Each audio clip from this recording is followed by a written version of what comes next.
to be in the new year, hopefully when the res data has been published. Okay, thank you very much for that, Gertie. And then moving on to the Stephen to take stroke assurance report back to the Quality Assurance Committee. You did that, I believe, Stephen. Yeah, did that. Okay, super, thank you. And then Glenn, to ensure there was some more public-facing communications across the group on great examples of partnership working. So you've done that, Glenn, including the Twitter storm. Yeah, and I'll give an update on my Chief Executive report as well. Thanks, Glenn.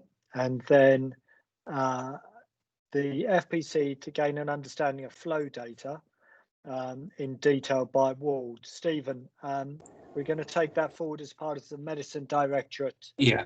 When that's ready. Yeah, that'll probably be next month, so I'll mark that as complete when we've done it. Okay, thank you very much. And then Sarah, the changes requiring the FPPT arrangements to be brought back to a future board for consideration, that's deferred at the moment. That's right, yeah. As is the next one regarding the learnings from the maternity report at Shrewsbury and Telford. So we will come back to that. Are there any matters arising that I've missed? Okay, super. Glenn, over to you. Thank you, Chairman. So I'll just pull out a few things from my report. I start with testing, and I'll apologise now, but later on this afternoon I'll need to drop out of this meeting to join the regional meeting where I give an update on what's happening with testing there. This week there's actually been quite a lot of action on the testing front. So you will have picked up in the media the announcement this morning around mass testing of the community of Liverpool. And this is linked to some of the technology I'm referring to here in my report, which is LAMP technology and lateral flow testing, which significantly increase the capacity. So what we will see moving forward is specific communities where they're in high risk being tested, but also before too long we'll be doing mass testing of all NHS staff using that capacity. Locally, testing has been challenging over the last week, though. We've had some equipment outages in our main lab at UHCW, mainly because we are running all of the testing equipment nationally very hot at the moment. So any failure is causing issues around turnaround times. But that's been a specific problem for us at George Eliot and our colleagues at Swift this week, and hopefully that will remedy soon. That is because we're testing all emergency admissions, and we'll continue to do that throughout the winter. We will have, though, soon some additional rapid testing capacity, which will allow a test result within 1 to 2 hours. And when you compare that to the turnaround times we've been seeing, which has been up to 5 days over the last week, that will be a really important step forward. I'll continue to update the board on that as things progress. I then talk about Starboard. I won't go into the detail of that. That continues. A national NHS providers survey of the state of the provider sector. So interestingly, 1% of trust leaders were not worried about staff burnout. That 1% must have burnt out themselves, because I would have thought it would be 100%. But obviously concerns about the pressure that the NHS is under now and will continue to be under for the foreseeable future. I then refer to the system funding envelopes. No doubt Hack will talk about that later. We have a strange set of circumstances around managing NHS finances this year. Understandably, we've had to move to a situation where we are meeting the costs of COVID, but we quite soon need to get back into a system of prospectively managing budgets. And together with a couple of other noisy colleagues, we are making that really clear to the national team that we need to get back to strong financial management in the NHS. And I referred to the overall system financial position, which is 15 million worse than the expected break-even, which actually compared to other systems looks to be much better actually than other systems. And our share of that is 2.126 million deficit this year, which we will be managing. We'll be looking at our performance against that later, which is a slightly more upbeat message.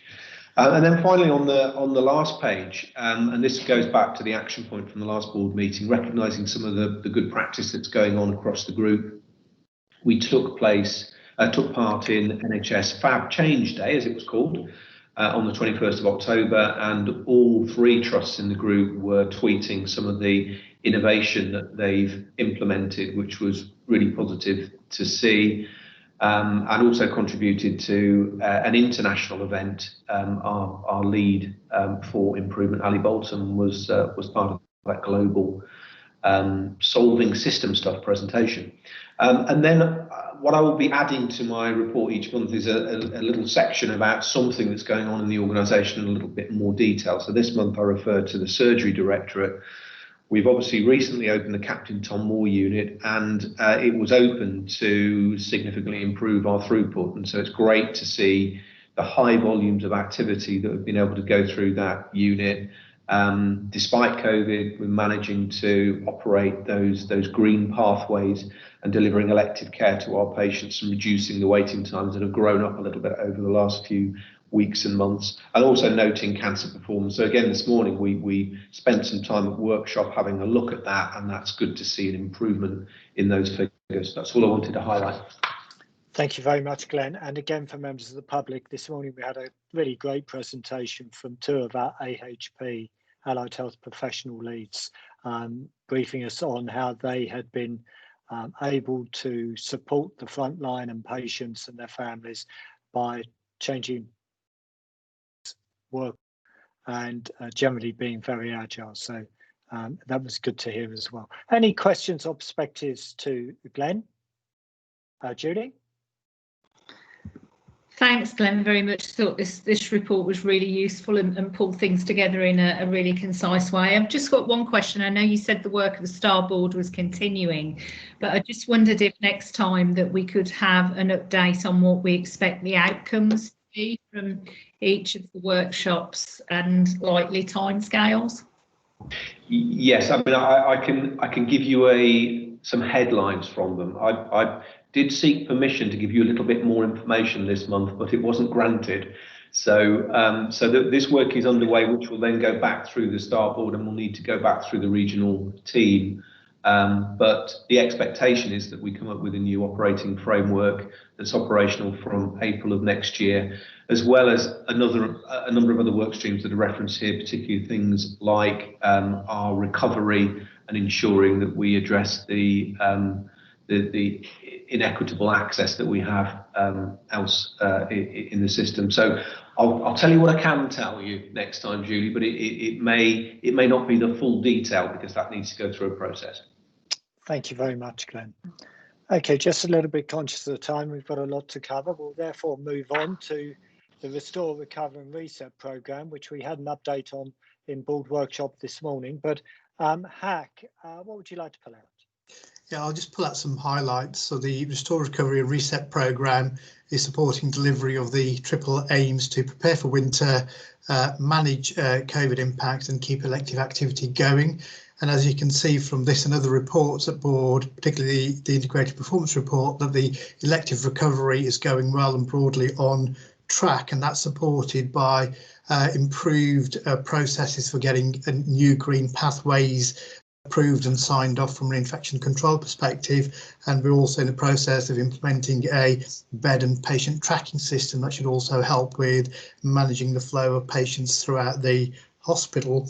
The other area I wanted to highlight was the work that's going on across Warwickshire North Place. That's particularly supporting preparation for winter, so things like NHS 11 First and care home support as well.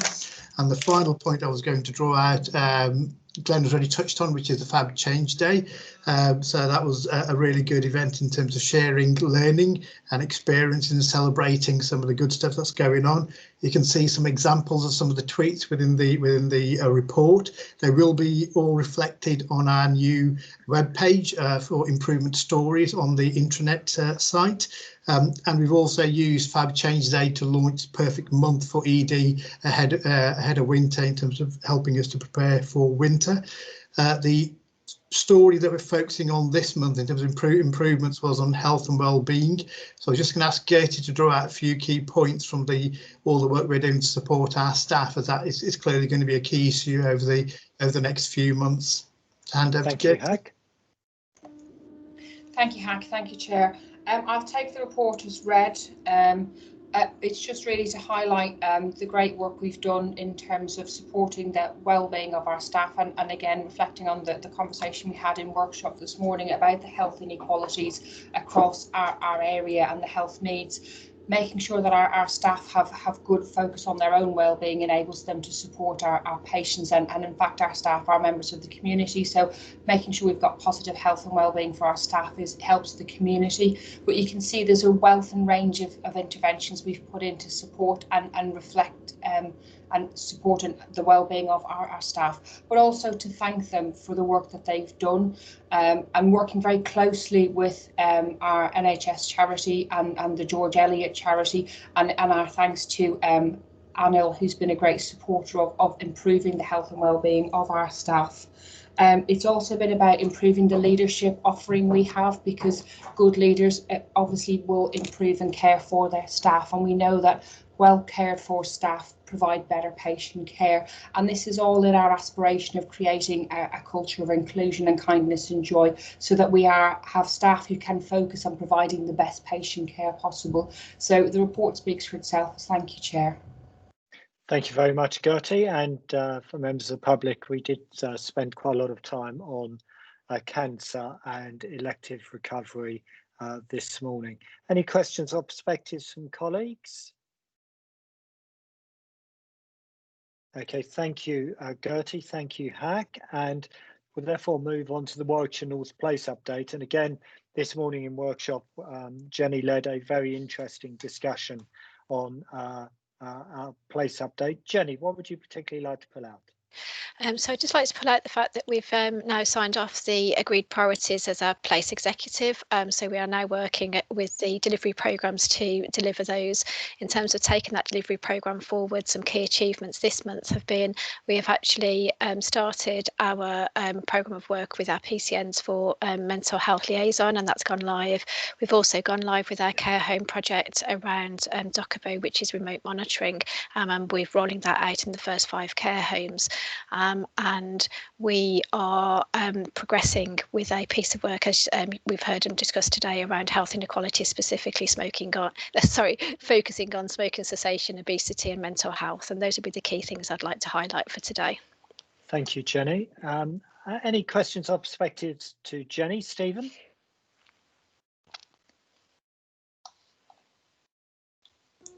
Okay, sorry, Stephen, I missed the red. I apologise. Rebecca. Thanks, Chair. Jenny, really comprehensive, useful report. Would like to pick out the point that you've made around employment arrangements across place partner organisations. That sounds really exciting, and being able to mobilise our workforce. Are you able to say anything more about that at the moment? Yes, no, happy to do so. So our primary care networks have the opportunity to widen the workforce in terms of working in primary care. We've done that in partnership with a number of our partners. So we've employed clinical pharmacists in partnership with primary care networks and Swift. We're employing the first contact physiotherapists in partnership with George Eliot. We're exploring the physicians associates with George Eliot, and that's will hopefully go live within the next quarter reporting period. And we're also linking in with the local authority in relation to care coordinators, and we will be exploring health coaches. And we've also linked with local authority around social prescribing, and we have got social prescribers in each of our primary care networks and clinical pharmacists in each of our primary care networks. Thank you. Thank you, Jenny. Thanks, Rebecca. Glenn. Just an observation. I mean, based on this morning's update, both on the place work and on the clinical strategy and this paper, it's just really good to see the organisation operating in partnership in a system focusing on health and well-being, not just on treating illness in the hospital. So it's quite a mindset shift, which it's really good to see it coming through. Absolutely, and goes to the heart of our strategy as an organisation of helping you to help yourself and being there when you need us. Glynis? Thank you, Chair. Jenny, that was a really good report, and it was some really good examples of some working together. I just wondered, in light of the conversations we had this morning on prevention, one of the things in your report says increasing access to CAMS services, which has been a long-standing challenge for us. I just wondered if actually we were taking that a step further and looking at how we could put more early intervention in, rather than it being further down the pathway, with the focus more on prevention and early intervention. Yes, I think that is something that we need to focus on. It's been flagged with our partners, and particularly in the light of COVID as well. Particularly, we know that young people are particularly at risk. So I think that's something that we need to focus on. We will pick it up as part of our health inequalities piece of work, as we've highlighted, for particularly people with LD issues as well. So that is something we need to pick up on, and it is featuring as part of the discussion that we're having at place. We haven't got a firm programme about what that exactly looks like yet, but that is definitely in our thinking. That'd be great. If you can bring something back when it's firmed up, it'd be really helpful. Thank you. Yeah. Thank you, Jenny. Thank you, Glynis. So we will move on then to the report on safe nursing and midwifery staffing. Dowager. Yeah, thank you very much, Chair. So key things just to bring to the board's attention is the continuing improvement in our overall registered nurse vacancies, and to just highlight that we have identified some areas where those vacancies are higher, and we are working across the hospital to ensure that those areas continue to be risk-free and to ensure that they've got safe staffing levels. As we start to see some of the individuals that we recruited, which we discussed in the last board, those vacancy rates will start to come down, and some of the risk in those areas will reduce. We've had no red flags reported given that in those ward areas, and our care hours per patient day is in line with the average of the Carter Review pilot sites, which is also quite positive. We have been working with staff to ensure that they understand the importance of reporting red flags and re-educating them on that process. It's also good, I think, to see, just to bring to the board's attention, that we're really starting to see our associate nurse roles being introduced as part of the ward establishments, and that's really positive. And the other thing, really, just to highlight to the board, is that, you know, we are aware of, as we approach winter and the numbers of COVID-19 increase, we will have some risks around staffing. So we are got some very close scrutiny of staffing in those areas. Just a reminder that last time we had ceased elective procedures, so we had available staff to pool into those ward areas, and actually we were quite well staffed. This time it's going to be a case of mitigating those risks and making some decisions as an executive and a board about how we ensure that we continue to staff safely. ITU is our particular area of risk, and we're reviewing that on a daily basis, and so far we've managed to mitigate some of the risks around staffing in ITU. Happy to take any questions. Thank you, Dowjit. Questions or perspectives? Rebecca? Sorry, Rebecca, Glynis, your hand's up, Glynis. Is that legacy hand? Sorry, yes, it is. That's all right. Okay, Rebecca, sorry, Stephen, your hand is up. Yeah, I think just to draw out the point that Daljit's making, I think it's not just nursing staff and other staff groups, but that there are two risks really that we need to be really mindful of as we go forward. So one is around COVID does seem to be affecting staff for some reason more than others in this. It's probably because it's a younger population this time that it seems to be. So we're putting plans in place, but we have to be, I would flag that as a risk, that the staffing numbers that we saw last time might be slightly different this time, so we have more of a staff impact.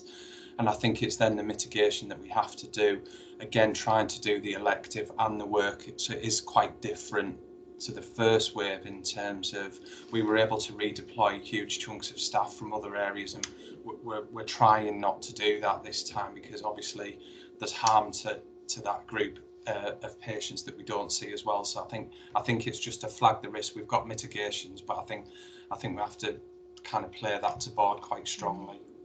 No, absolutely, Stephen, and it's almost self-evidently the case. One of the consequences of increasing the level of testing from around 500,000 at the moment to probably at least 1 million in the future, will be that more people will be identified as being COVID positive.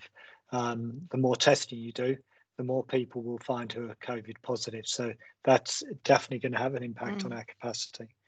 Daljit, thank you very much. Stephen, thank you. We'll therefore move on to the outcomes of nurse and midwifing staffing acuity and dependency review. Daljit? Yeah, so thank you, Chair. I think Catherine's got her hand up. I don't know if she wanted to ask a question about or make a comment about the last report. I apologise, I can't see Catherine. Catherine? That's all right. I'm here, Russell. So yeah, I mean, I guess it's really Daljit. I think we're all underlining the same problem that last time round, because we took down that elective activity, we had in effect a bit of a buffer in the system that we're not going to have.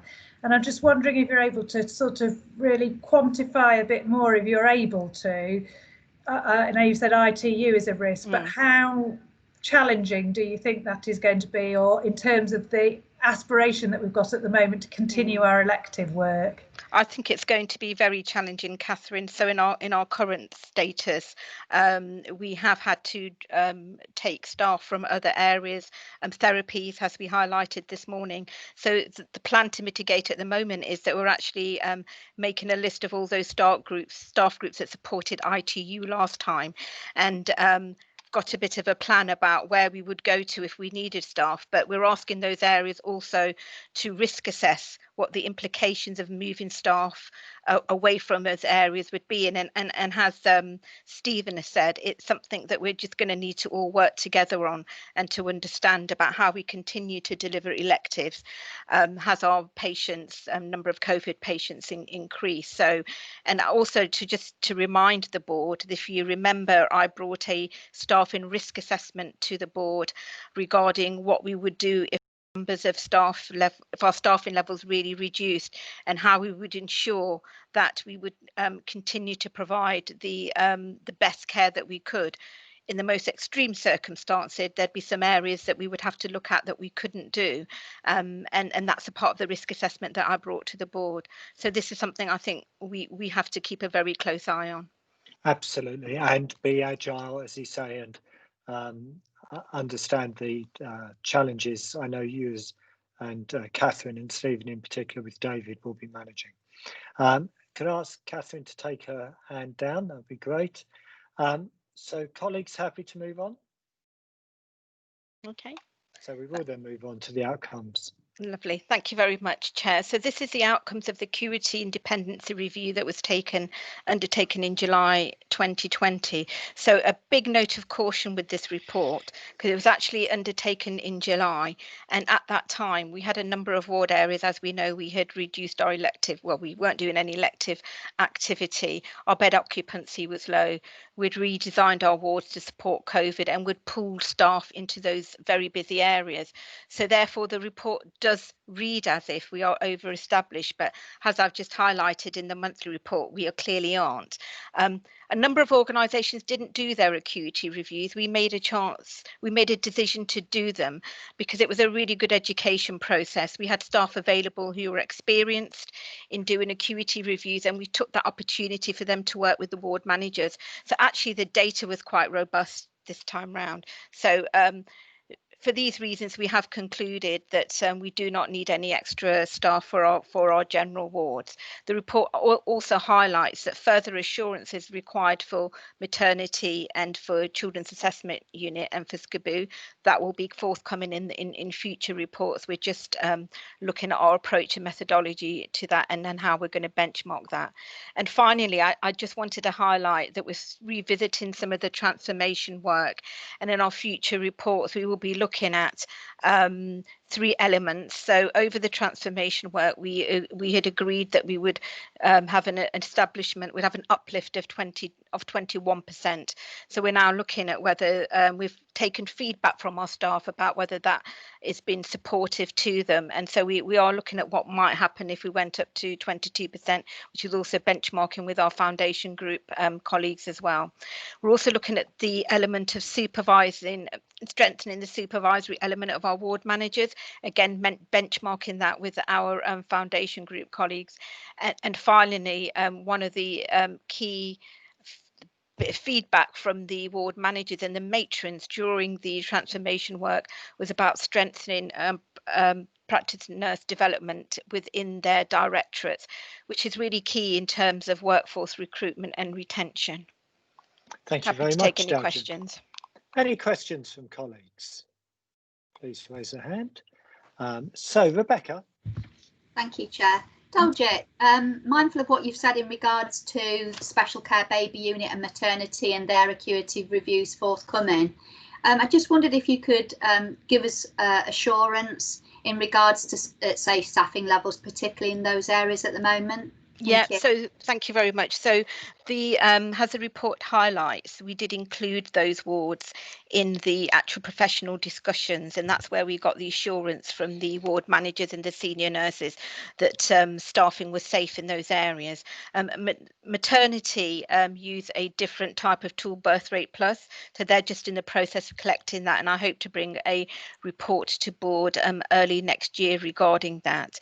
And special care baby unit and the children's areas are slightly different. So we are working with other organisations who've got specialist children ward areas to benchmark against them. So we'll be linking with our foundation group colleagues to do that. But we've had the assurance in our professional meetings with them that those areas are safely staffed. That's useful. Thank you. Thank you, Rebecca. Thank you, Dalgit. And finally, Glynis. Thank you, Chair. Dalgit, I thought it was really positive that you highlighted the importance of having capacity to support staff development, particularly when we're talking about moving into different roles and blended workforces. Are you aware if there's any frameworks to help you evaluate the benefits of it? Because I know the challenge is obviously that requires an investment in money. So this is something that we're going to be looking at. So Gertie and I are going to be looking at bringing a paper to Trust Management Board around the wider workforce. And a part of that will be looking at what roles we could put in place to help us do this piece of work and help us do a proper evaluation. Okay, and if you need any support with it, I'd be very happy to get involved in that aspect. Thank you very much, Glynis. Thank you. Thank you, Glynis. Glynis, if I could just ask you to take your hand down, that would be great. Okay, colleagues, colleagues happy to move on? So we'll therefore move on to the CQC progress and preparedness update. Yes, thank you very much. Yes, that's me. Thank you very much, Chair. So the report demonstrates that we continue to make some good progress regarding the CQC actions, with 56 now rated green and 14 amber. Unfortunately, we've still not been able to do our peer reviews to triangulate some of this evidence due to COVID, but we are continuing with reviewing the evidence and working with the directorates.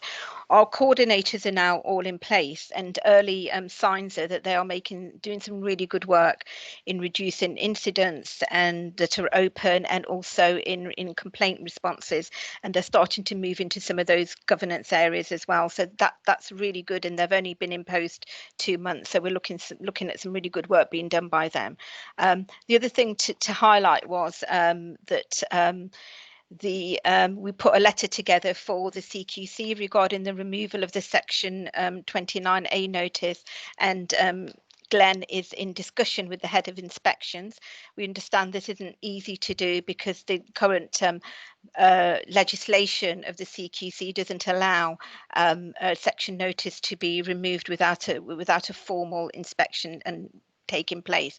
But what's really positive is that the CQC have undertaken their patient first review visit, a call with us, which is what they're doing with all organisations, which is a part of testing out winter pressures in organisations. And this was really good for us because we were able to demonstrate all the work that we've done and the progress that we've made. Happy to take any questions. And a great example of that would be the increase in consultants in Absolutely. the ED department. Yeah. Glenn? Yeah, just to confirm what Dalgit said there, the CQC were really impressed with the progress that we reported and the enthusiasm that they heard in the call with Stephen and our clinical director for A&E. So they are considering how to reflect that in an updated rating for the organisation, hopefully with a new process, but we'll see what they can come up with. Thank you, Glenn. And Anil. Thank you, Chair. Yeah, good progress, Daljit. My really question was that there is a parallel action plan for CQC use of resources one. And I'm conscious that we don't lose sight of that. Yeah. So not for answering now necessarily, but can that either be combined with this or brought separately so that we can see the holistic picture from that perspective? Yeah, absolutely. I know it is a work in progress. I've discussed that with Sangeeta, so we hope to bring something after we've worked with HAC about how best we could show that in the report. Thank you, Daljit. Thank you, Anil. And Julie? Thanks, Russell. It was just, we've made such good progress. What I was just a little bit concerned about, are there areas where there are risks of maintaining that improvement given the current circumstances? And if so, what are we doing to mitigate those risks? So actually, what we have found, Julie, over that period when we started to pick up the compliance evidence again, was that the areas had maintained that.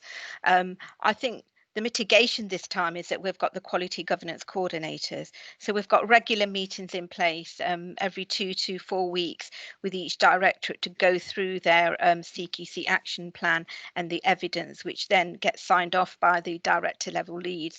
So I'm confident actually that we've got some really good assurance in place around sustaining this progress. Thank you, Daljit. And Julie, just so you're aware, I think your broadband connection is a little weak.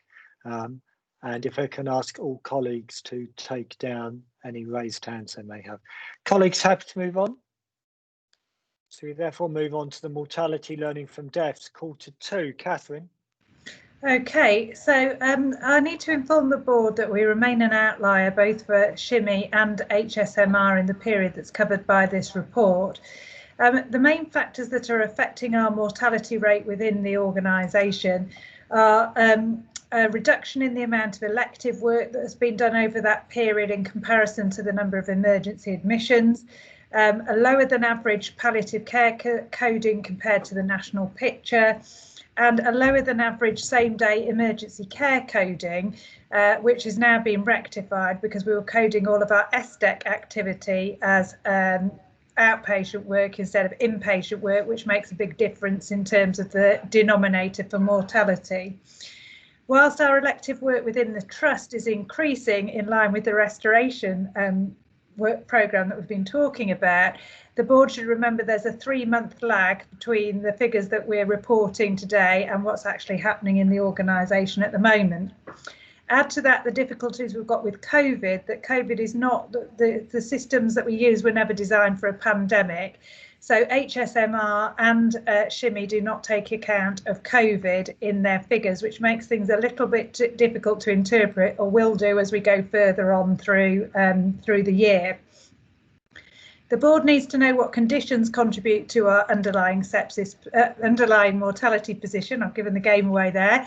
Sepsis is a contributing factor, and when we've looked into that, what we tend to find is that where sepsis is coded, that is at the severe end of the spectrum, but we don't seem to be very good as coding sepsis as a primary diagnosis, preferring things like UTI, which have a much lower impact on mortality. So we're doing some work with the teams to where people are screening for probable sepsis to document that and code that appropriately.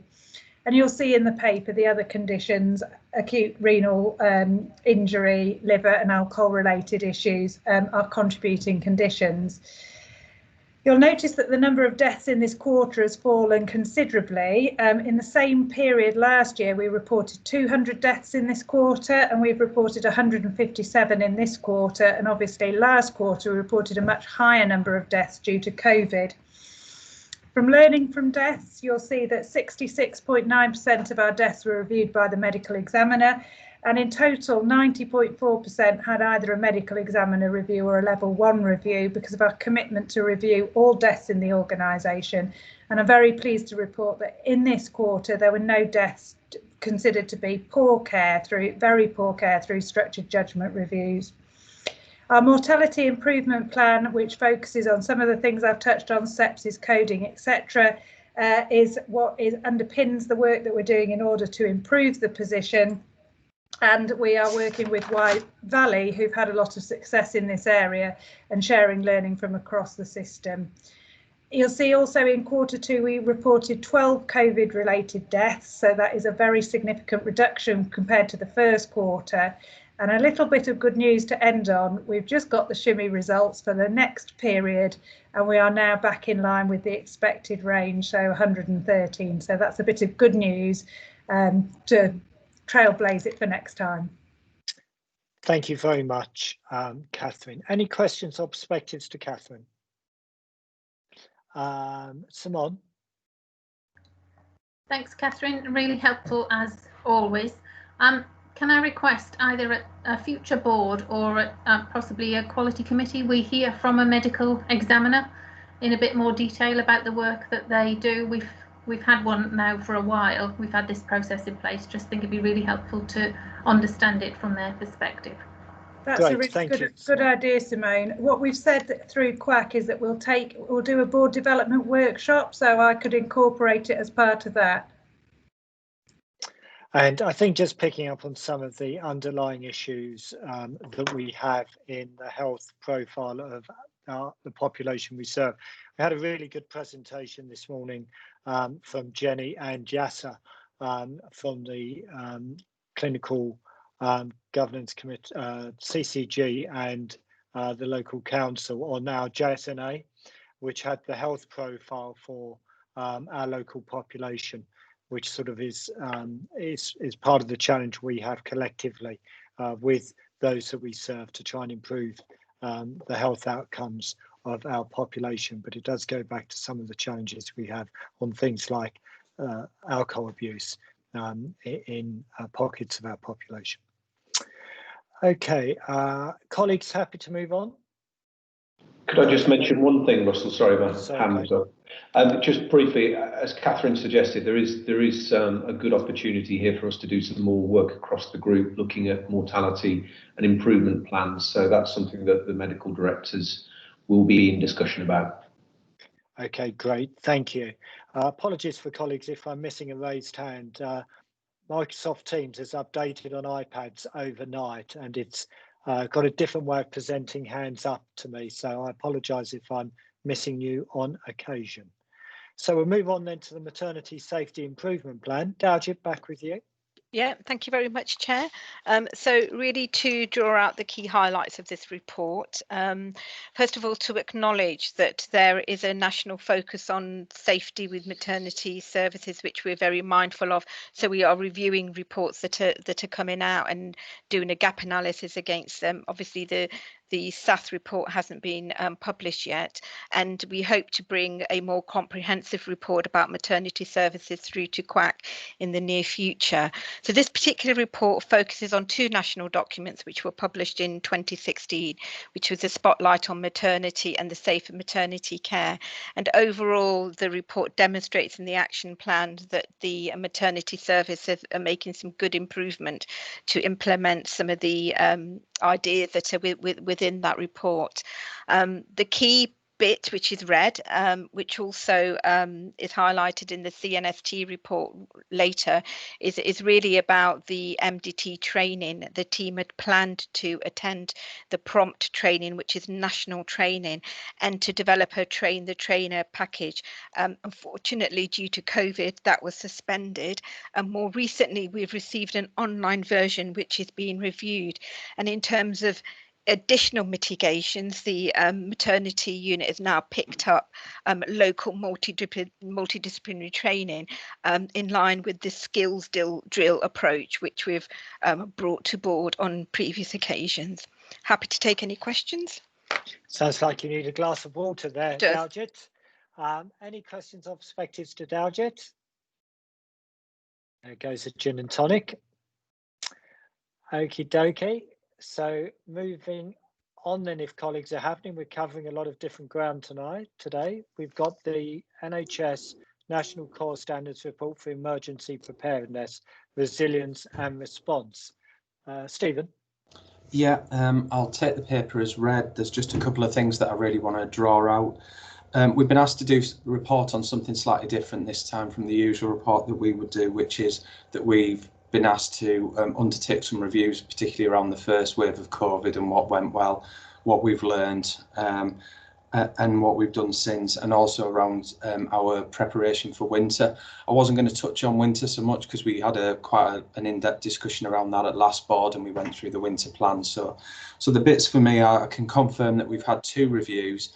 We've had one that was done more was led internally with operational managers, senior clinicians around what went well, what didn't go so well. And we've also had an executive review, and that was done by 2 people external to the organisation. So Dave and Sue from Swift, and Dave, who's a CCG rep, and I think he did that with the other organisations as well, and that contributed to a system-wide review of what went well. Just in terms of summary, the main learning for us was really around communication. We had a really robust incident management structure, and we've put that back in place. I think the key bit though was, if you weren't involved in that how did we communicate more widely and make you feel like you were part of those decisions? So we've taken that learning on and adopted that into this phase.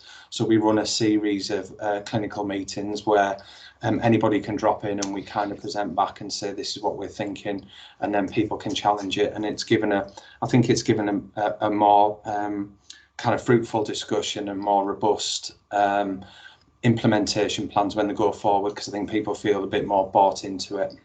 Happy to take any questions. Thank you very much, Stephen. Any questions or perspectives to Stephen? Julie? Thanks, Stephen. I was just linking it to the next report, the incident report, where it talks about the number of incidents that were recorded due to COVID. How has that fed into this learning? You were talking about making sure that people, when they talk about incidents, that they actually followed up. But is there a direct link between those 2 reports? So when I talk about the incident management, what I'm more referring to is the way that you get decisions through, so like a bronze, silver, gold command type approach that we ran. So we involved at different levels. People were either at bronze, silver, gold. I think the feeling was, unless you were in one of those meetings, you kind of felt a little bit what's going on, and we're on the other end of decisions. So the key learning for us was how we changed that slightly and made you feel a bit more inclusive. I think what we have picked up through the normal governance route is, if there were incidents around COVID, they then got fed in. So for example, if there was infection control issues, Daljit and the team would bring that back in so that we didn't make the same mistakes again. Is that okay? Thank you, Steve. Thank you, Julie. And Anil.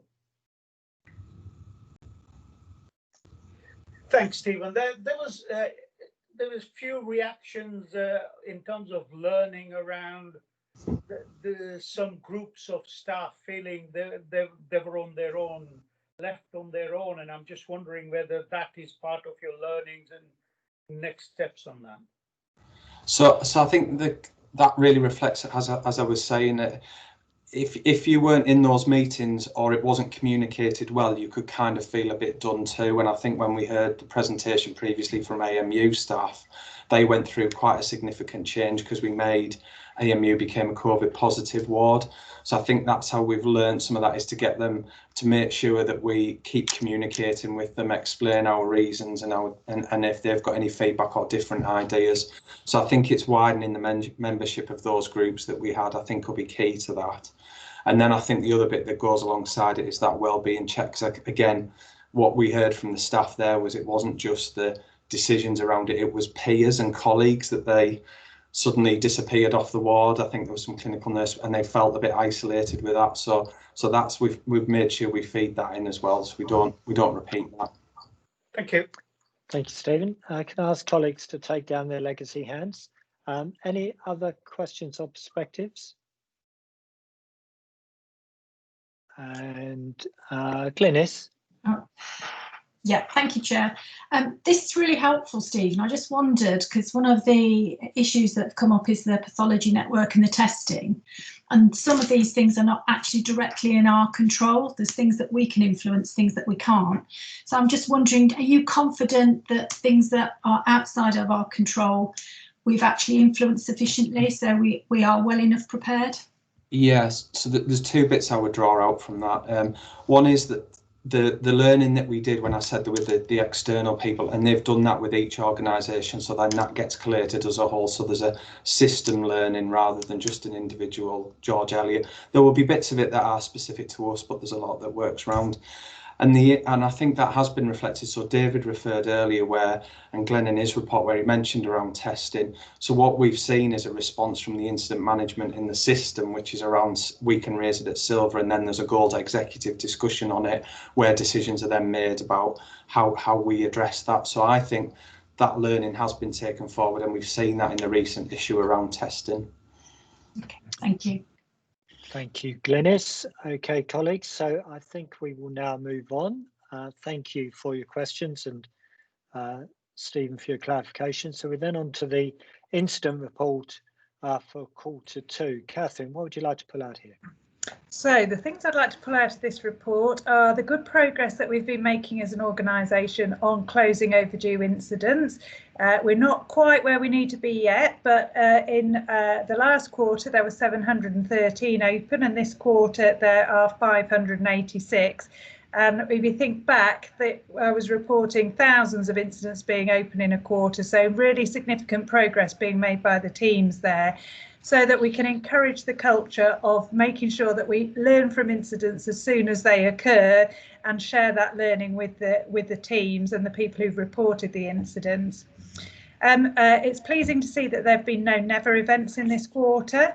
And also to give you just a bit of assurance around our serious incident process, we are now sharing these on a monthly basis with the CQC. Dalgit and I met this week with the CQC relationship manager for the trust, who fed back that she found that the reports were of a good standard, detailed, had the information needed, and the action plans were robust in order to prevent future harm. So that was quite reassuring to hear that. I think the things to draw your attention to are some deficiencies we've found in a recent audit around our duty of candour process. There have been a number of changes in the governance team, and the processes that were in place seem to have fallen down a little, mainly around the recording on Datex of the fact that duty of candour has been undertaken. But the board need to be aware that that's in statute, that duty of candour is our obligation. And as a trust, we're committed to being open and honest when things don't go right and apologising to families. So it's really important we get that right, and that audit will go to the audit committee in the middle of this month. The only other thing I just wanted to draw the board's attention to is that the number of incidents that we report as an organisation per 1,000 bed days, which is the metric, have fallen in this time period compared to the year before from 40.7 to 30.52. And whilst that's still within the expected range, if you like, it's at the lower end of that. And a culture of safety would suggest that our staff are keen to report every little thing, even if it doesn't cause harm, so that they can prevent harm in the future.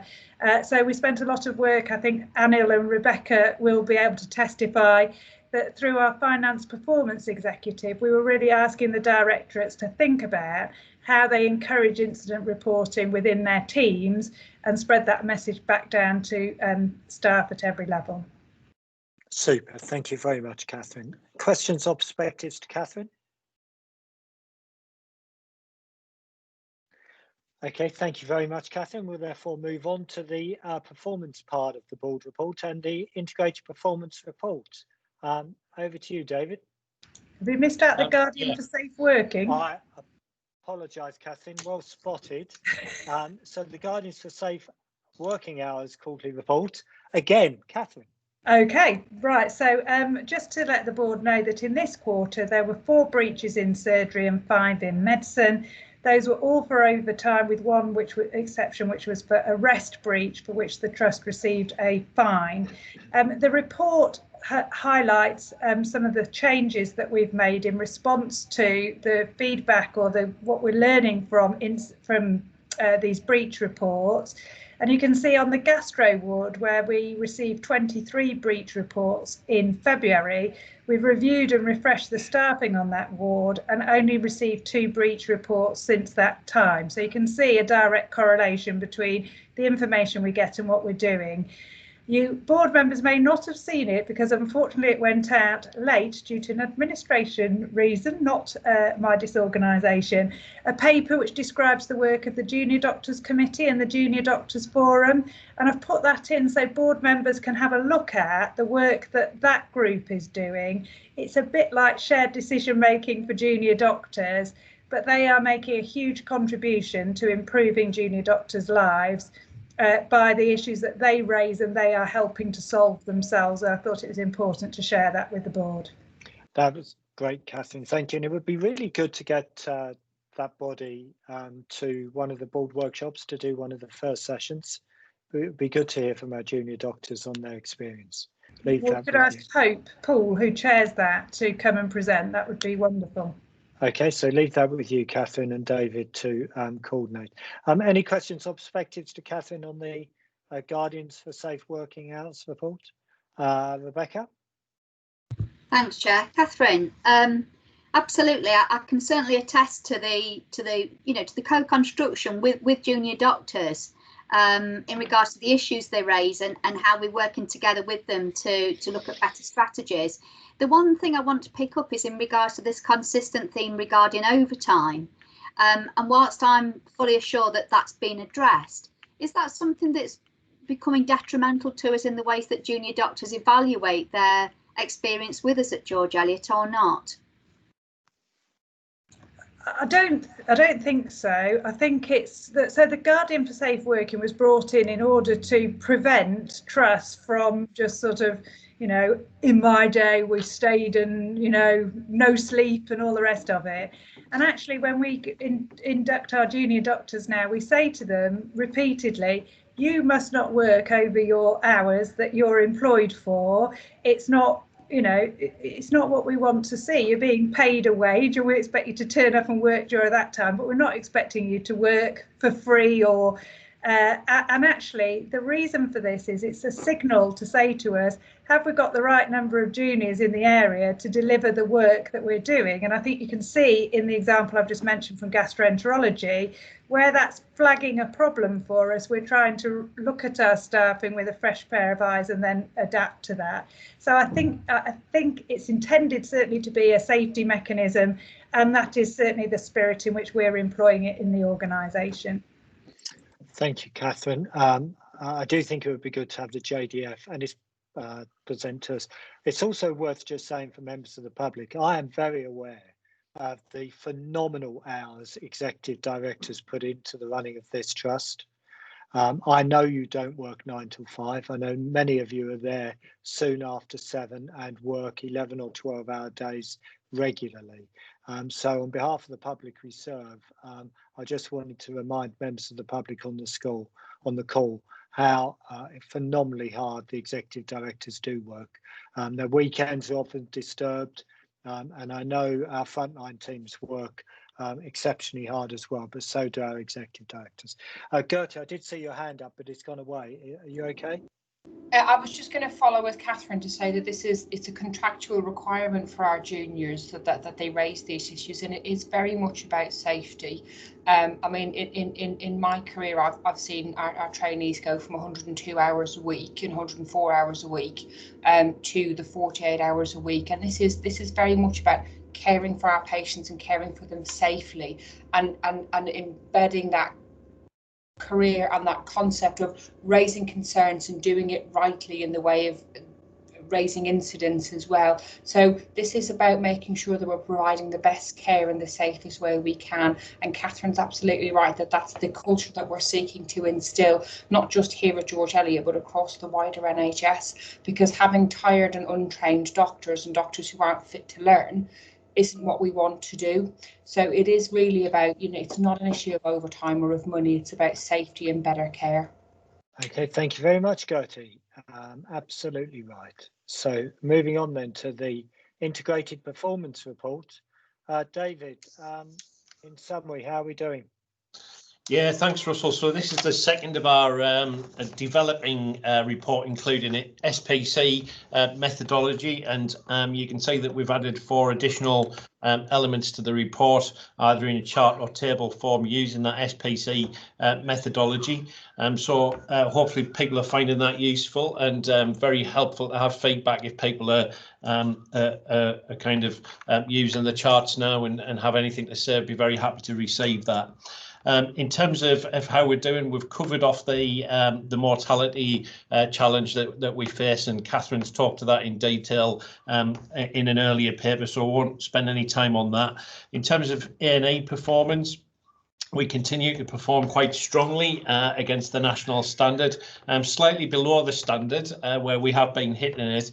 A lot of that is a result of us having to delay decisions around testing for COVID, and what we're hoping is that will further improve as the ability to do rapid tests comes online. We've had a number of references to that through the conversations that we've had both earlier today in the workshop and in the earlier part of the board meeting. But of course we are also moving into the tricky part of the year with winter approaching, if not already here, by the weather, and of course COVID, flu, and the normal challenges of a busy NHS winter likely to impact on our A&E performance going forward. But we'll obviously keep the board appraised, and I'm absolutely certain that the work that we've done to improve our pathways and our processes and our leadership in the department will continue to see us perform appropriately and competitively with other organisations along the way. In terms of planned care, we're seeing increase in volumes of elective work moving through the hospital, which is really good to see. And a lot of that is as a result of the opening of the Captain Sir Tom Moore surgical unit, which gave us, excuse me, 30 additional beds and an operating theatre in an isolated green pathway, which allows us to protect our elective work, whatever else is going on in the hospital. The size of the waiting list grew considerably through the summer as we were dealing with COVID, and as well as that overall growing in size and a reduction in performance against the national RTT standard, we also saw an increase in the number of patients who were waiting a very long time for their treatment. And at the end of September, you can see in this report there were more than 1,000 patients who were waiting longer than 52 weeks for their treatment. The introduction of the Captain Sir Tom Moore unit and the focus on getting some of those long waiters through their surgery over the course of October has seen that number reduced to below 800. So that's massive progress in a really short period of time dealing with that difficult situation. And we will continue to see, I'm sure, that work pay benefits as we continue to move forward with that, protecting that green pathway as much as we possibly can. That's also been a factor in cancer performance, and you can see from the report headlined that our over 104-day waits in cancer have now reduced to 1 patient in October, and that patient was making a personal choice to wait for their treatment.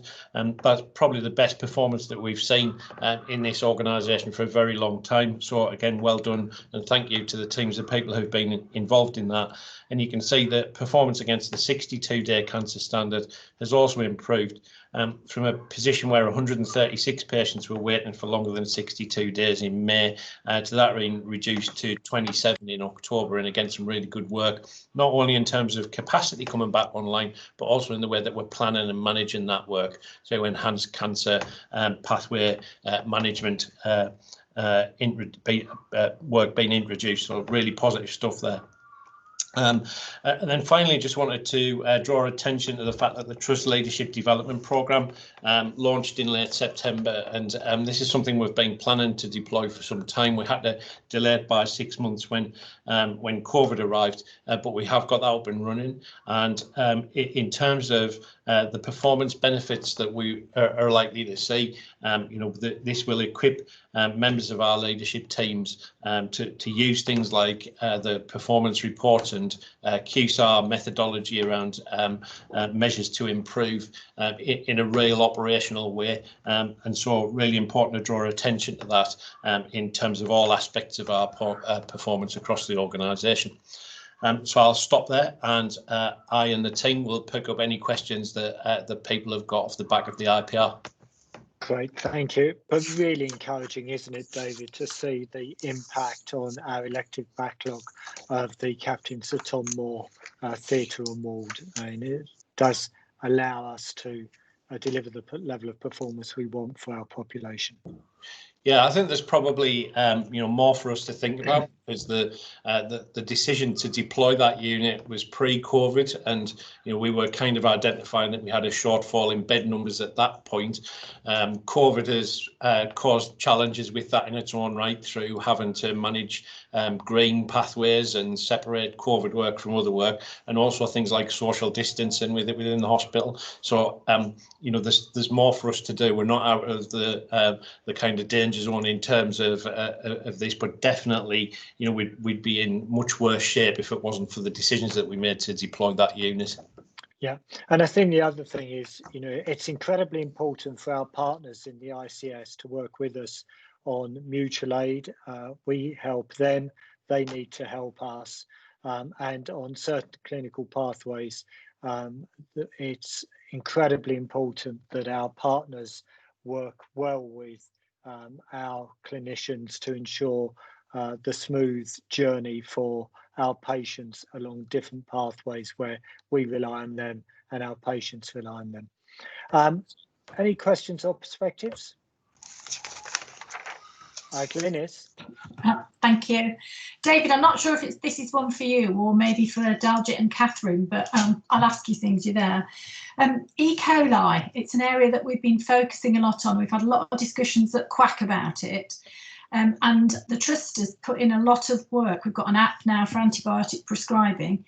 However, I noticed that a number of these are community acquired E. coli that are coming into hospital. So in the spirit of our partnership working, is there something that we should be doing, working out there with primary care and sharing something such as the app that might be helpful? Yeah, and that does sound like one for our IPC expert. Here I am. Magic. Yes, thank you, Glynis. Yes, we're already engaged with the CCG about what work we could do, and some of that, due to COVID, got a kind of put on hold. So now the CQRM meetings are up and running. I think there is a general theme around antimicrobial prescribing that we could work together on, which I've raised with them. So and certainly with the regional NHSEI lead as well, who I think there's been some strengthened support around pharmacy improvement type support in the area. So it's about going back and picking those up over the next few months and seeing what we can do. Great, it's good to see. Thank you, Glynis. Thank you, Daljit. And Rebecca. Thanks, Chair. David, again, I think maybe a question for you or for another colleague. Regarding staff sickness, I appreciate it. It's not a pure science. And I'm thinking particularly about the prevalence of stress and anxiety that we see within the report. And I'm wondering to what extent now we're able to know that the interventions that we've got for staff in supporting them are sufficient and appropriate. So how do we know that they're working? Yeah. Thank you. Should we ask Gertie? Gertie, yeah. What I'd say is that, first of all, we measure our sickness on a 12-month rolling average, so it's quite difficult to see how those interventions are rolling in at the moment. And obviously we've seen quite an increase in stress and anxiety since the arrival of COVID, because along with COVID absence, there is the stress associated with COVID. I think it's quite difficult to measure a single output. I think the feedback we've had from staff is that they appreciate the interventions we've put in place, and I think we had an absence of intervention prior to that. So a lot of these interventions are quite new. I don't think we'll be able to measure them until we've had them in place for 12 or 24 months. So interventions like the straw, the trim, a lot of the other interventions, we won't be able to measure them, but there won't be a single direct correlation. But what we can do is we look at them in the round, but I think it's probably a little bit early yet to measure them, Becca. I think what we'd have to do would be to probably come back in a year's time. If you could ask me the question again, then we might be better able to measure that intervention at that point. But they're all quite new interventions. They've all been brought in since March or April in the main. So it's quite difficult to measure them. But we've seen them work in a number of different areas, in a number of different industries. So research tells us that they do have a positive impact. It's just we can't show that correlation here yet, I'm afraid. Thank you. And thank you, Gertie. And Anil. It's very quick reflection on the report. I really like it, David. It took us long to get there due to COVID, but looking very solid and robust. Thank you. Brilliant. Thanks, Anil. Okay, and I'd agree with that. I think the way the report's coming along is developing nicely. Colleagues, sorry, Simon. Thanks. Probably one for Gertie, actually. Just given our desire to increase the diversity of our staff in our talent pipeline, could we see a breakdown next time of who's going through the leadership programme, please, just in terms of staff groups and ethnicity, that sort of thing, just to be absolutely transparent about where we are with that? Yeah, we have the first cohort in play at the moment, and we're looking at developing the plan for cohorts 2 and 3. So hopefully, if not at next board, I'll certainly be able to, hopefully by next board, be able to give you a breakdown of cohorts 2 and 3 as well. So absolutely, I can bring something back through on that. Great, thank you, Gertie. Earning your salary today, given how many questions are heading your way. Colleagues, happy to move on? So, Hack, tell us about the money, please. Thank you, Chairman. Halfway through the financial year, we are reporting a break-even position. That's subject to approval by NHS England, NHS improvement of our variable top-up claim, which is a little bit higher than previous months for the reasons set out in the report. The key thing really is that expenditure remains well controlled, and if you look at the normalised expenditure position, it is broadly flat when you exclude COVID spend. Capital, I've some concerns around capital in that we are currently overcommitted by £700,000 on our business as usual capital, but I'm confident that we can pull that back through slippage between now and the end of the financial year. I'm more concerned about the COVID capital, so we've committed £1.8 million worth of expenditure in terms of managing COVID, but nationally nothing's been approved so far because there's a significant overcommitment nationally at the moment, so there's some delay in getting approvals. So hopefully that will be approved, but it does mean that we're being told at the moment that we can't commit any more COVID expenditure. There are a couple of big projects that we do need to do ahead of winter, so we're looking at donated funds and reviewing our business as usual capital programme in detail to accommodate those. So we're again reasonably confident we can manage that. So as I say, the main risk is around the approval of the expenditure we've already committed, which is out of our hands really. Final point I was going to make was on the balance sheet, and that's been tidied up. So the loans have been paid off. So £91 million worth of loans the Department of Health has paid off and replaced with public dividend capital. The impact is that, well, our balance sheet looks a lot neater and a lot tidier, but it also does mean that our expenditure increases bizarrely by £1.3 million because the return we have to pay on the public dividend capital is higher than the interest on the loans. But the good news is it's all funded centrally, so it has no impact on our bottom line. I'd leave it there and take any questions. Don't you just love the world of NHS finances? Questions and perspectives, Glenn? Yeah, I mean, the upside of that is there were technically repayments due on our loans, whereas public dividend capital is just a percentage return, and they are reviewing the level of public dividend capital for future years. So I'd be surprised if it stays at that level. Okay, thank you, Glenn. And conscious of the fact, Glenn, will be losing you soon. Any other questions or perspectives to Hack? Okay, Hack. Sorry, Anil. Yeah, just to clarify that point then, Huck. So we are now balancing the books. We don't have any debts anymore. Is that correct? So we've only got a little bit of debt left on the balance sheet, but that will be paid off by the end of the year. So by the end of the year, we'll have no debt on the balance sheet. That's a fantastic achievement. Well done. Whichever sofa you use, that worked well. But Thank you. But in terms of the I&E position, we still have an underlying deficit, so that's still, we still need to manage that bit. Don't spoil it now. Just leave it there, Hack. Being transparent. I know it'll come back and bite me. No, leave it there. Thank you. Sorry, Chair.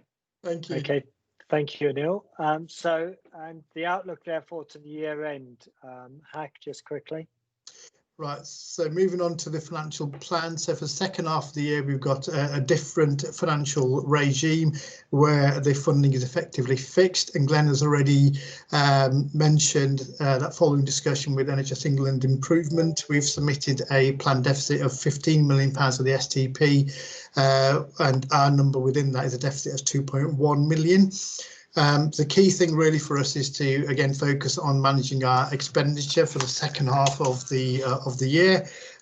We've set the budgets based on current run rates, and the agreed developments have been funded, which are listed within the report, but we also need to make a saving of 1.8%. Large proportion of that is already built into our run rate because it's to do with things that we're already doing in terms of things like medical recruitment, and some of the savings we made as fully reflective some of the savings we made towards the back end of last financial year. We are working with the directorates to look at targeted approaches to bridging that gap that we need to bridge, but it's not a huge gap to be able to bridge. So reasonably confident we can manage that. There are a number of risks around balancing the three priorities around managing winter, managing the COVID impact, and also delivering recovery. So we need to. There is a tight financial envelope for us to be able to manage all of those things, and it does largely depend on not having a huge impact of COVID, because that was a national planning assumption. But we have got good budget management processes in place. We're working with our system partners on mutual aid as well, and we're sort of saying, we're doing everything we can reasonably expected to do to mitigate the risks around managing delivery of that financial plan. And just in terms of recommendation, the submission of the financial plan, because of timescales, was agreed by the chairman and the chief exec through delegated board authority. So this paper here is brought back for information. Thank you very much, Hack. And Hack, obviously you've now lived through a cycle of the new F&P. Is your sense that that's going to help the push down into divisional accountability and the visibility of that is going to help the delivery of our financial numbers going forward? I think hopefully Becca and Anil can confirm that what we are seeing now, I think, is greater ownership of not just the financial numbers, but I think of the issues within the directorate, and focus on actions and recovery. So it's very much more forward looking as well. So I think we are in a good place to manage the risks. Super, thank you, Hack. Any questions or perspectives to Hack on the financial outlook to the end of the year? Okay, thank you very much, colleagues. So we therefore move on to the controlled documents and ratified policies to receive and note. Daljit, anything you want to add? I don't think so, Chair. The document highlights that 23 policies have been approved in the last 3 months. The only thing to add is that the new policy review group has started to meet, but we probably need to do a bit more work to get it working in the way that it needs to. Okay, thank you very much, Daljit. Any questions or perspectives from colleagues on the controlled documents and ratified policies report? Thank you. We therefore move on to the Maternity Clinical Negligence Scheme for Trusts Q1 and Q2 report. Again, Daljit. Yeah, thank you very much, Chair. So some of what's in this report aligns to the Maternity Safety Improvement Plan as well.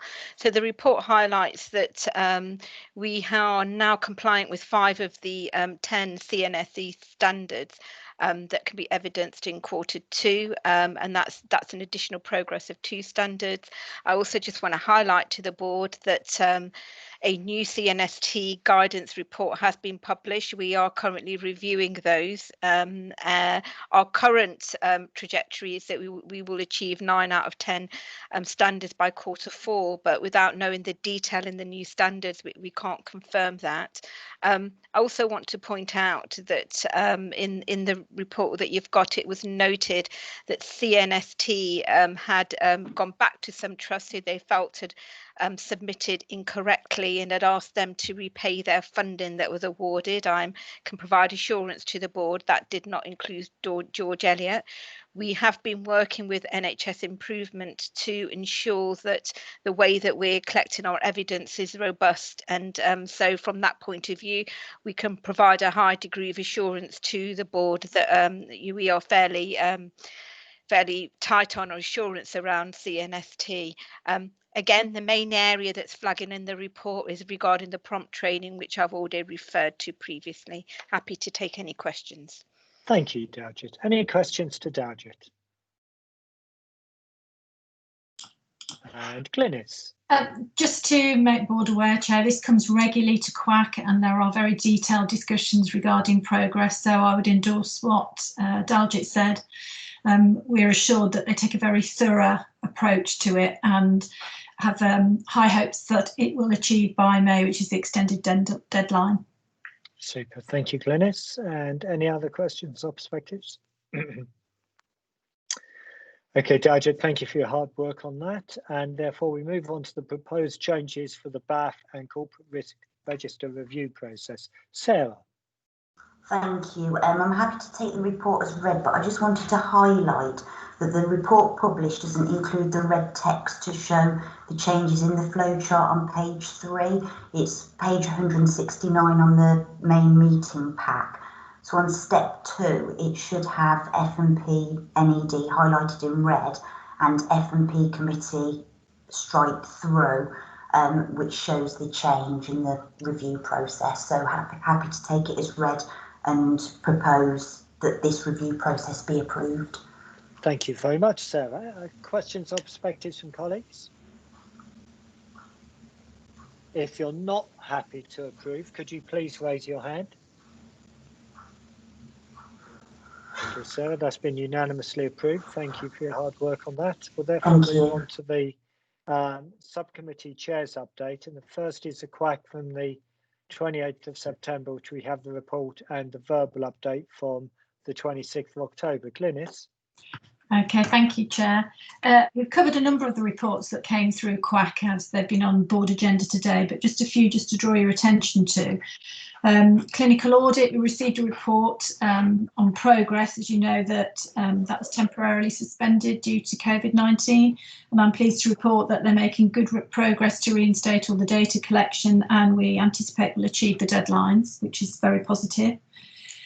We also reviewed medicines optimisation. Again, board will be aware there's been some significant changes in pharmacy in terms of structure, staffing, and as a result we took significant assurance that progress is being made in the medicines optimisation process. However, there are still some gaps in the service, but we could see the plans in place to address those, so we're confident about the work that's taking place there. Stroke, as mentioned in the action log for board, we did receive the report on stroke. There's been variable performance, as board's aware, in terms of achieving 80%, 90% of stay on the stroke ward. But I'm pleased to say that we were assured in terms of the key processes that stroke patients received, even if they weren't on the board. So, for instance, swallow screen within 4 hours. So patients are receiving the key care processes, whether or not they're on the stroke ward. The other report, just to note, was end of life. There was a discussion about end of life care at George Eliot. We do provide excellent care. However, there was discussion about the significant number of patients that identify George Eliot as a preferred place of care at end of life. And that results in quite a number of patients coming into the hospital, and there were questions about the appropriateness of that given the bed pressure and the pressure to get electives in. And it was interesting to note in the clinical strategy discussions, end of life is a topic for the joint clinical strategy, and so QAC would urge that there is a real focus on strengthening community support, particularly in the absence of hospice beds, so that we have appropriate supporting community for patients at end of life. And finally, just to say, we had the ED team to present to QAC. It was a really, really positive presentation. It showed how there has been such a significant change in terms of the team, not just in the number of staff, but also in how they're working effectively as a team, real culture change. And that's demonstrated in the benefits that we're seeing in terms of performance. Happy to take any questions. Thank you, Glynis. No, ED is one of our great success stories, both within the trust and also demonstrating how being part of the foundation group has allowed the sharing and identification of best practice at pace. Any questions to Glynis? Okay, Glynis and everyone involved on the QUAC, thank you for your hard work. Then we're on to... Sorry, Russell. Apologies, Russell. One thing I should have said it earlier actually, is the Wye Valley team are going to be making contact with the ED team at George Eliot to see what they can learn from the way that they've addressed some of their staffing challenges, because that's still an issue at Wye Valley. So it's good to see some of that coming back. No, absolutely. Okie dokie. Thank you. Glenn's getting his bin cleaned out, which is always timely. We'll therefore move on to the approval of minutes. The first is the F&P in its old guise from the 27th of August. Everyone happy to approve? Please raise your hand if you're not happy to approve. Okay, thank you, duly approved. And then the QUAC of the 28th of September. Please raise your hand if you're not happy to approve. Okay, super, thank you very much. Any other business? Please raise your hand if you have any other business. Okay, thank you. I haven't been informed of any questions from the public, but are there any questions from members of the public? We haven't received any in advance, Russell. Okay, David. Just unmute. Just muted yourself again, David. So it's been left-handed. That's okay. Yeah, just Chair, you mentioned earlier, and you thanked the executive team of the George Eliot, and from the Patients Forum, I'd just like to echo those words, both the tremendous effort they've made and the quality of work that they have delivered, and it's shown in the results throughout the last difficult period of time. So from the Patients Forum, a huge thank you to the execs and the senior management team. Thank you very much, David. There is one point I don't know if you can give answers, Chair, but it's been well reported that during the first wave of the COVID-19, that the number of people attending to ED dropped significantly. And I'm just wondering if, from the stats that you've got from ED, if the numbers are on the rise. And another factor, I don't know if you can give help on, I am continually being told of the public's dissatisfaction with GP service availability, and I wonder if this has been reflected in the number of people that are now coming forward to ED because of people not being able to get what they perceive as the right service from their GP. Okay, I think your points on the GP and primary care duly noted, David, but in terms of the busyness of our ED department, Stephen? Yeah, so we did see quite a significant drop off at the start of the COVID pandemic. However, we are not far off levels that we saw before. So we're not quite as busy as we were last winter, but we're definitely back up to previous levels. And I think we've seen that across, I think that's replicated across the country, that most EDs are now back to where they were. So I think that need to do those different schemes that we were all thinking through, NHS 111, those diversion schemes are really important to us. Yeah, I would, sorry, Glenn, I would just say to all members of the public, the NHS is open and you should use it. Phone 111 when you need to, but the NHS is open and is there to serve you. Glenn? I mean, just to reassure you, David, on that one, as Stephen said, we're about 89% compared to the pre-COVID levels of A&E attendance, but our admissions are 109%. So I think what that's telling us is that those that aren't coming to A&E are probably patients who didn't need to come to A&E, and therefore could be managed through a different pathway, including, as Stephen said, using the telephone advice or direct to primary care. There have been concerns about access to primary care. Primary care have been using a lot of digital routes like we have, but be assured, I mean, certainly the response from local primary care has been positive. They've been using hot hubs to concentrate their activity into various localities, and we saw this morning in workshop actually the joined up working between our team and the primary care team in Warwickshire North has been really good. And in fact, some of those patients who are not attending ED are getting the support from primary care because our consultants are giving advice and guidance to primary care. So that seems to be holding up pretty well. Thank you, Ken. Thank you. I don't know if Catherine. Yes, yeah, Catherine. David, I was just going to say, so we have seen some patients giving us the same reports that you are hearing.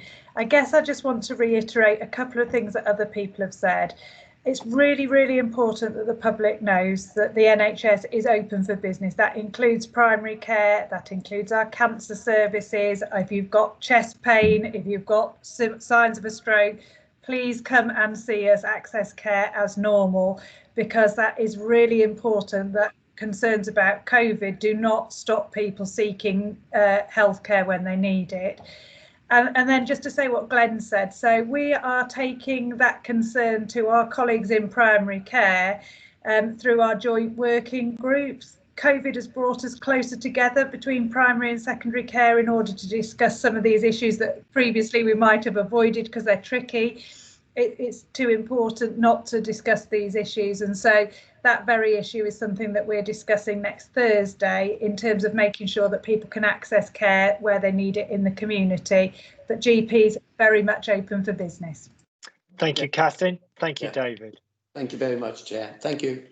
And look forward to seeing members of the public on the 1st of December, which is when we have our next board. Unfortunately, we won't be able to share physical mince pies with you, but maybe it would be nice if we all had a mince pie next to us so that we could all share. So thank you. That's the end of the public board meeting. Can I suggest to colleagues that we have a 5-minute comfort break?